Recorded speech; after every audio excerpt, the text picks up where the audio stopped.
Predators are those that lurk, literally and figuratively. They wait in the shadows. Their appetite is lascivious. A predator in human form has these same traits. They are fueled by greed, are possessed by insatiable lust for power, money, influence, to take what isn't rightfully theirs. They continually lurk in the shadows. The reality of these things in the sociological sense can be identified with terms like shadow government, gang stalking, human trafficking. In the spiritual context, these behaviors can be found in Galatians 5. Those that do these things. Apostle Paul often spoke about the love of money being the corruption of our soul. Join us as we continue to discuss sociological predation and the sociological predator. Okay, let me tell you about something that gets left out every time people talk about voting like it's just a civic hobby. Because in Ocoee, Florida, in 1920, a black man tried to vote and the town responded with violence. Not outrage, not a debate. Violence. This happened on election day. A black farmer named Mose Norman showed up to vote. He wasn't new to this. He had attempted to vote before, and white officials in the area already resented the fact that he kept insisting on his right to do so. When he arrived, he was turned away. Some accounts say that he was told he hadn't paid a poll tax.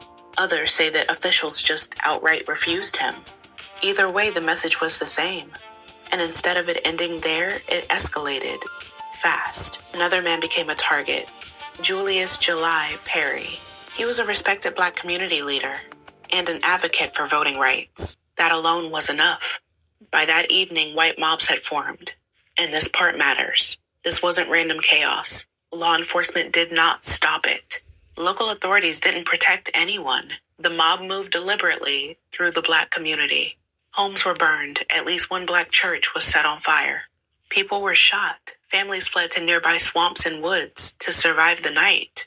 We still don't have an exact death toll. Official records minimized the violence. Eyewitness accounts were either ignored or dismissed. Most historians agree that at least dozens of black residents were killed, with estimates ranging from the low dozens upward.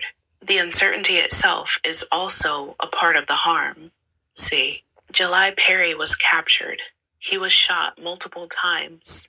Then he was lynched for trying to vote. His body was left on display, not just to punish him either, but to send a message about the cost of political participation. Mose Norman escaped. He disappears from the local historical record shortly afterward, likely because he fled the state. In our last discussion, the word harm was defined from two sources: the American Heritage College Dictionary 4th edition and the Hebrew root word ra'ah. Harm, as defined by the root term ra'ah, means to not lay a hand upon, violently strike, break into pieces. It means to not cause someone to break down into pieces, afflict, bring evil to or do evil to, deal with one worse, or do wicked, behave in a harmful manner. The American Heritage Dictionary 4th edition defines harm as to cause distress or damage, to cause mental or emotional suffering, to do wrong or evil. In this discussion, we will offer context from text from the East, written by a man named Paul, who was taught by Gamaliel. The student of Gamaliel writes to one of his own followers' students the following: "We know that the moral code of the law is beautiful when applied as God intended. But actually, the law was established to bring conviction of sin, the revelation of sin to the evildoers and rebellious, the sinners without God, those who are vicious and perverse, those who strike their father or mother. It is for those who are murderers, rapists, sexually impure, molesters of children. It is for those who break their word, oaths, and all of those who oppose the teachings of godliness." From the headlines, Representative LaMonica McIver was charged with assault after altercation with immigration agents that resulted in no injuries. She faces up to 17 years in prison. She also faces hefty legal fees. Judge Thomas L. Ambro, who took interest in Representative McIver's case, asked Assistant U.S. Attorney Mark Coyne during their oral argument in June, "Is there a case that you know of where anybody else has ever been indicted for something like this?" In simple terms, Representative McCover, according to many standing with her, was doing her job while Black, a woman, who is pregnant while campaigning for her second term. 18-year-old Nolan Wells traveled to Horn Island in Mississippi with friends to celebrate the 4th of July. Reports state that his body was found on the 6th of July, not far from the island.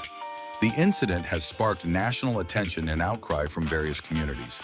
The concerns surrounding his death are, he was the only African American on the boat with his white teammates. His phone and his keys were on the boat with his friends when they returned without him. And there were individuals who stated that there had been an argument between Nolan and his friends before leaving for the island. An independent autopsy is being conducted.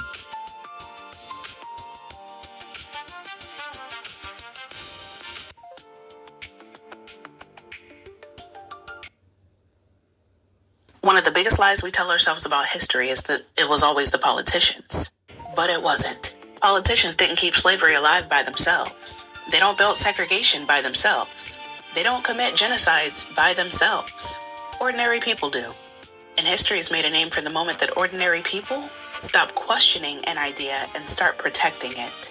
It's called ideological adherence. Money being the corruption of our soul. Join us as we continue to discuss sociological predation and the sociological predator.